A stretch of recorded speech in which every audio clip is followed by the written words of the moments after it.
29 मार्च के पश्चात 46 दिनों के लिए राहु बनाएंगे विकट योग।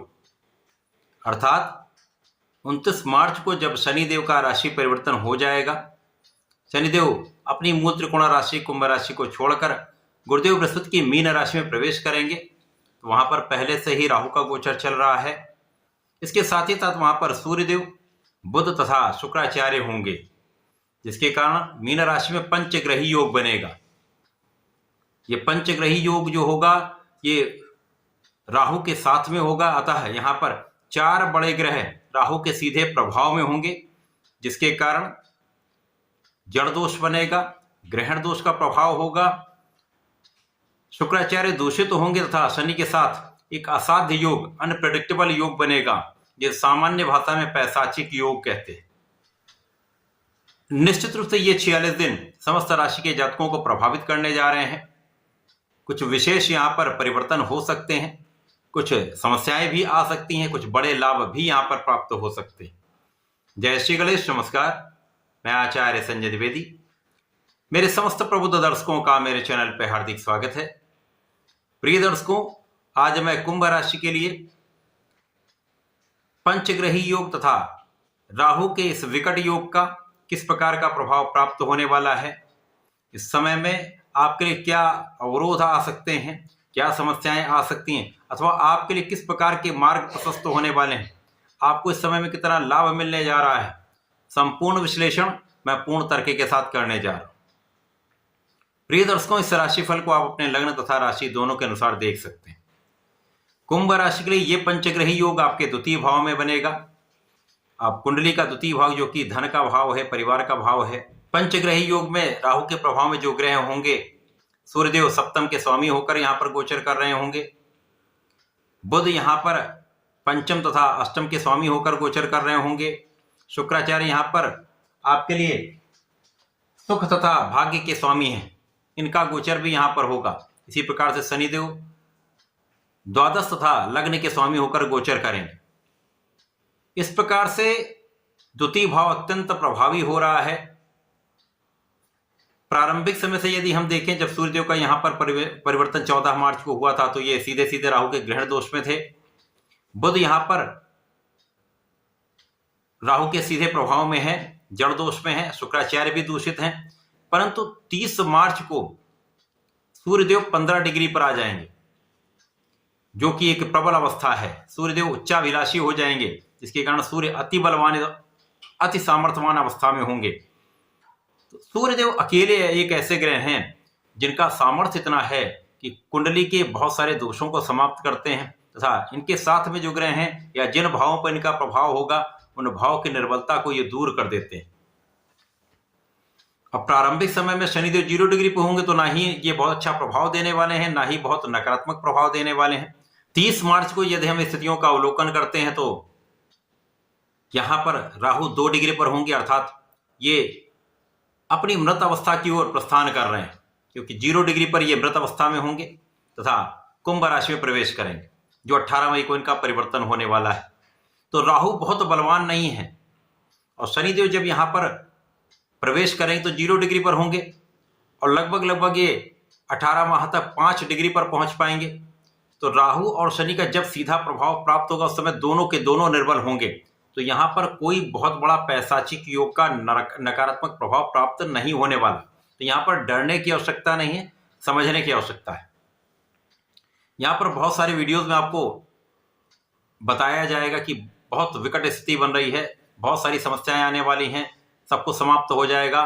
तो यहां पर इन समस्त स्थितियों का संपूर्ण तार्किक विश्लेषण मैं करने जा रहा हूं कि ऐसा कुछ भी विकट यहां पर नहीं होने वाला। यद्यपि ये विकट योग है, विकट योग का अर्थ है यहां पर बुध जड़ दोष में है, शुक्राचार्य पीड़ित हैं, प्रारंभिक समय में सूर्य भी ग्रहण दोष में थे, इस कारण से कुछ समस्याएं हुई हैं। परंतु इसका अर्थ ये नहीं कि समस्त चीजें समाप्त हो रही या सब कुछ नकारात्मक हो रहा। जब 30 मार्च को देखेंगे तो 15 डिग्री पर सूर्यदेव होंगे, सूर्यदेव अति बलवान होंगे तथा उच्चाभिलाषी हो जाएंगे। जब सूर्य उच्चाभिलाषी होते हैं और 15 डिग्री पर पहुंच जाए, तो ये महाबलवान होते हैं। जब सूर्य महाबलवान होते हैं तो बहुत सारे दोषों को समाप्त कर देते हैं। तो राहु का जड़ दोष भी यहाँ पर निर्बल होगा, शुक्राचार्य भी दूषित प्रभाव से दूर होंगे। अब शनि का कोई यहाँ पर ना बहुत अच्छा प्रभाव मिलने वाला, ना ही कोई बहुत नकारात्मक प्रभाव मिलने वाला है। इसी प्रकार से राहु जब जिस ग्रह के साथ में होते हैं, यदि ये निर्बल होते हैं तथा जिस राशि में होते हैं, जिस भाव में होते हैं, उस भाव के अनुसार ये अपना आचरण परिवर्तित कर लेते हैं। तो यहाँ पर कोई बहुत विकट स्थिति नहीं बने, परंतु राहु का जैसा कि नैसर्गिक प्रभाव है, नैसर्गिक इनका विषाक्त प्रभाव है, वो तो अवश्य कहीं ना कहीं कुछ समस्याएं देगा। जैसे यहाँ पर आपकी वाणी दूषित तो होगी, विशेष रूप से परिवार के बीच में अपने वाणी को बहुत संयमित आप रखें, क्योंकि परिवार के बीच में इसके कारण क्लेश उत्पन्न हो सकता है। पिता के साथ संयमित रहें, पिता का आदर करें, पिता का आशीर्वाद लें, यदि यहाँ पर कहीं ना कहीं समस्याएं उत्पन्न होगी। पारिवारिक संपत्ति के भाव में भी इसका प्रभाव पड़ेगा। तो यदि आप यहाँ पर बहुत संयमित रहते हैं, अपने को संतुलित रखते हैं, विवेकपूर्ण निर्णय लेते हैं, वाणी पर नियंत्रण रखते हैं, क्रोध पर नियंत्रण रखते हैं, तो यहाँ पर समस्याएं कम हो जाएंगी। अब प्रभाव है, वाणी पर दूषित प्रभाव होगा तो वाणी की नकारात्मकता तो मिलेगी, परंतु उसका प्रभाव यदि उसकी इंटेंसिटी कम होगी तो अधिक आपको लाभ मिलेगा। तो यदि आपको पता होगा कि आपको करना क्या है तो आप उस स्थिति को संभाल लेंगे। इसी प्रकार से पारिवारिक संपत्ति का भाव यदि यहाँ पर पीड़ित है तो वहां पर बहुत बड़ा आप निर्णय ना लें, वहां पर कुछ वेट करें, उसके पश्चात जैसे ही ये स्थितियां परिवर्तित होती हैं उसके पश्चात आप वहां पर डिसीजन ले सकते हैं। इसी प्रकार से यहां पर धन आपके पास आ रहा है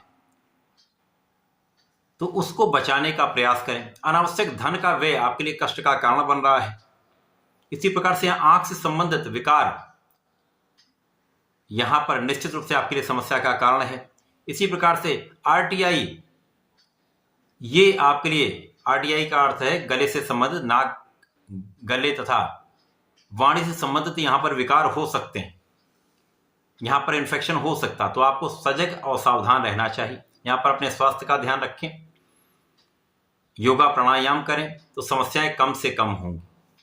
अब क्योंकि यहां पर सूर्य का बल बढ़ा हुआ है तो निश्चित रूप से पिता का संपूर्ण सहयोग मिलेगा, उच्चाधिकारियों से आपको लाभ मिलेगा, शासन प्रशासन का सहयोग मिलेगा, तो पैतृक संपत्ति से आपको लाभ मिलेगा, परिवार का सहयोग मिलेगा। अब यहाँ पर ज्ञान का भाव कहीं ना कहीं विषाक्त है, तो जो विद्यार्थी गण हैं प्रारंभिक समय से जो उनकी लगभग 10-12 दिन से बहुत समस्याएं आ रही होंगी, जहां पर इनका आत्मबल उतना अच्छा नहीं है, कॉन्फिडेंस लो हो रहा अथवा ओवर कॉन्फिडेंस हो रहा है, तो परीक्षा में आपको बहुत संयमित रहना है, सूर्यदेव को जल देना है, आदित्याय नमः का जप करना है, तो आपका आत्मबल अच्छा रहेगा।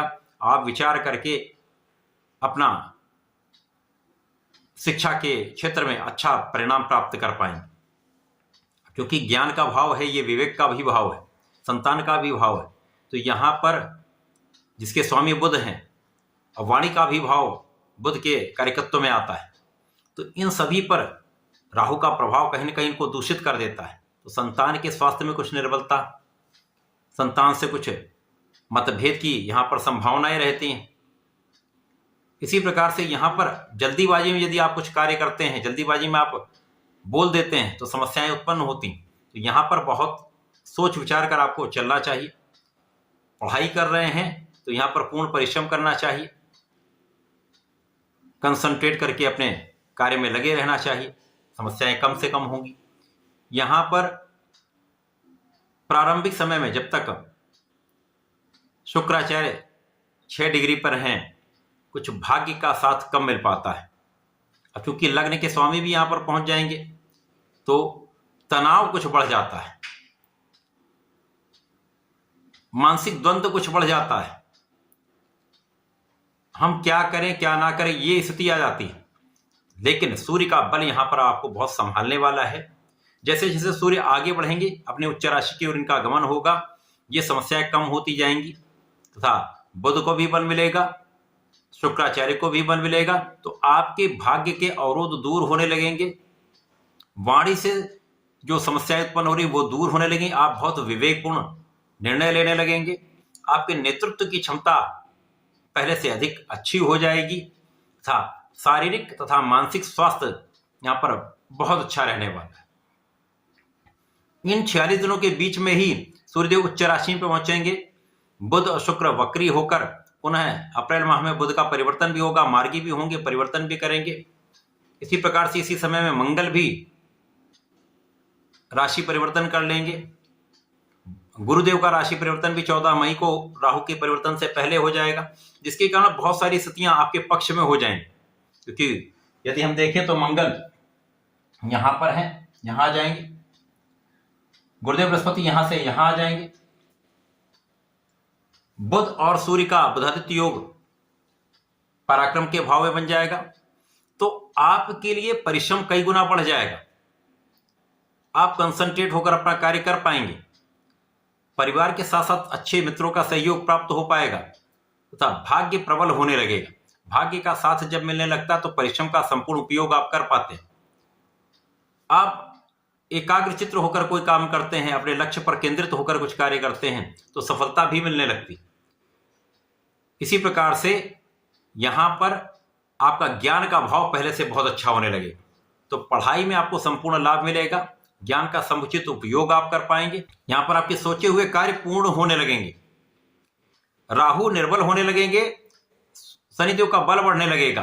अब शनिदेव यहां पर लग्न के स्वामी हैं, तो लग्न की प्रबलता प्राप्त होगी। आप दृढ़ प्रतिज्ञ हो जाएंगे, अपने निर्णयों पर दृढ़ रहेंगे तथा जो आप विचार करेंगे, जो सोचेंगे, जो काम करने के लिए आपने कमिटमेंट कर लिया उसको आप पूर्ण करेंगे। पूर्ण क्षमता के साथ आप संपूर्ण रूप से सफलता की प्राप्ति करने वाले। तो 46 दिनों में प्रारंभिक समय उतार चढ़ाव होगा, यहाँ मन का विचलन भी होगा, शारीरिक स्वास्थ्य भी डिस्टर्ब होगा, लेकिन जैसे जैसे ये गोचर आगे बढ़ेगा अप्रैल माह से आपकी स्थिति अत्यंत प्रबल होगी और मई आते आते आप बहुत प्रबल स्थिति में होंगे तथा आपके लिए समस्याओं का अंत होगा, धन वृद्धि भी होगी, आपके लिए कष्टों का अंत होगा। शिक्षा के क्षेत्र में अच्छा आप कर पाएंगे, अपने कार्य क्षेत्र में आप सफलता की प्राप्ति कर पाएंगे तथा आपके निर्णय बहुत अच्छे रहने वाले। ये समय आपके लिए उपयोगी बन जाएगा। 46 दिनों का ये समय आपके इस वर्ष के लिए एक मार्ग बनाने वाला है, प्रगति के मार्ग पर आपको ले जाने वाला है। केवल विचार करके पूर्ण रूप से लक्ष्य पर केंद्रित होकर कार्य करें, धैर्य के साथ काम करेंगे, विचलित नहीं होंगे तो समस्याएं दूर हो जाएंगी। इस पूरे समय में आपको नियमित रूप से संकट मोचन की शरण में रहना चाहिए। ओम हम हनुमते नमः का 27 बार जप नित्य करना चाहिए। भगवान भोलेनाथ पर जलार्चन करें। नमः शिवाय पंचाक्षर मंत्र का जप करते हुए यदि आप जलार्चन करते हैं, समस्त कष्ट दूर होंगे, अवरोध दूर होंगे, समय का आप समुचित लाभ ले पाएंगे। तो ऐसा करके समय का उपयोग करें, लाभ लें। धन्यवाद, नमस्कार।